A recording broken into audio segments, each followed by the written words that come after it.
Hello दोस्तों, welcome to Tryst with Law. We all made a tryst with law sometime in our life and that's why we are here.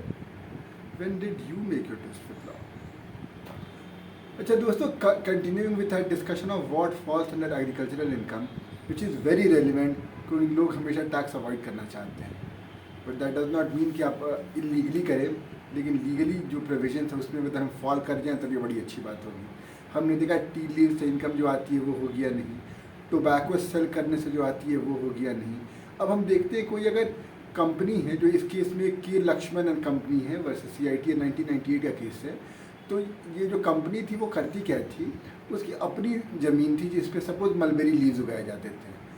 अब वो सिल्कवॉर्म्स खरीदती थी, जब वो hatch हो जाते थे तो मलबेरी लीव्स को प्लग करके उनको खिलाती थी और वो फिर उनके सलाइवा से को हार्डन करके कोकून बनता था जिसे सिल्क बेचा जाता था.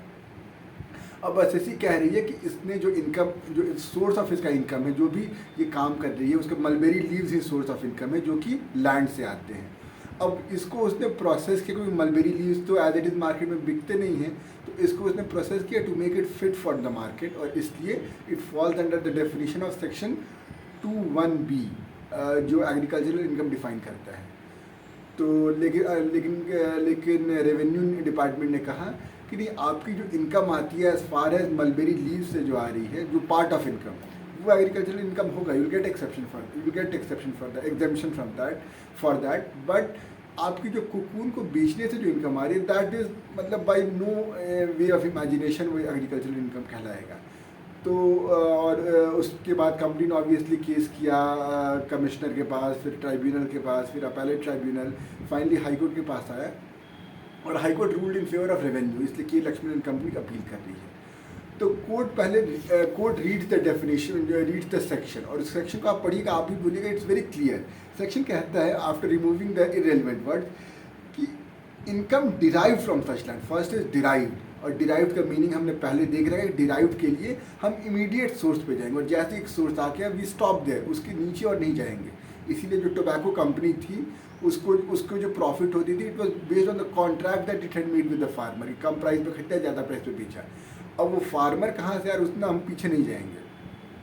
तो derive from such land by the performance of a cultivator. Cultivator कहीं ओनर या की बात नहीं हो रही है, तो लेसी भी हो सकता है. Of any process ordinarily employed by him to render the produce fit for the market, saleable for the market. तो इसका मतलब जैसे ये हो गया, जैसे मान लीजिए मैंने गेहूं की खेती की, अब उसके बाद मैं थ्रेशिंग करूंगा, फिर ही गेहूं बेचूंगा.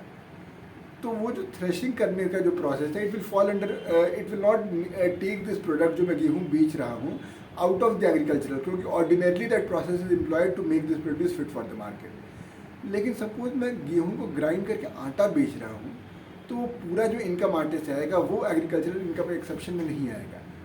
अब ये रेवेन्यू डिपार्टमेंट कुछ एस्टिमेशन निकालेगा, जैसे इस केस में उसने निकाला कि 25% of the income mulberry leaf से आए हैं, इसलिए उस पर एग्जेम्पशन रहेगा. तो इस केस में वो भी कुछ एस्टिमेशन निकालेगा कि 50% ऑफ द इनकम गेहूँ उगाने से आया है, तो इसलिए उस पर एग्जेम्पशन देगा.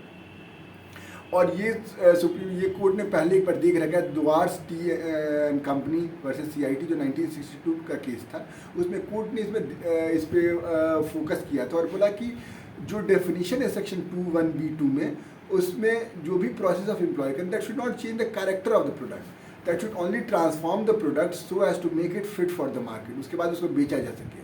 लेकिन इस प्रोसेस में ऐसा ना हो कि उसका कैरेक्टर चेंज हो जाए. अगर आप कैरेक्टर चेंज कर रहे हैं तो फिर कोई एडिशनल प्रोसेस कर रहे हैं, अब 21B2 का एक्सेप्शन नहीं क्लेम कर सकते.